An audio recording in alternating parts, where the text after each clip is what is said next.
महाभाव सुदर्शनाय महाभाव सुदर्शना ही प्रभु हृदय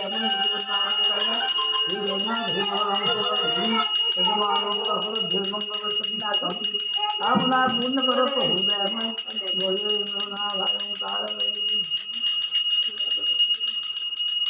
ओम विद्याकंठम सर्वोजन धूपयं वजीजन ओम शुद्ध नमकालं भूतान्य खबामि भगवान योगी योनि आकाशं कदरावला धन्यो शासनमस्तायं सर्वद्रं सन्निधि अभिषेकं पूजितों सदेवि सर्वदीनविनाशाय महादेवते नमः आयुर्देहि शिवं देहि सदैवचं पत्तं गोपकोटं च देहि नारायणे नमस्तु नमः ओम अभिज्योति ज्योति योगं योगागतं योगं पुण्यविचक्षं जीवयोगे मम श्रीगन्नाथाय नमः ओम अभिज्योति ज्योति योगं योगागतं योगं पुण्यविचक्षं जीवयोगे भगवानाय नमः ओम अभिज्योति ज्योति योगं योगागतं योगं पुण्यविचक्षं जीवयोगे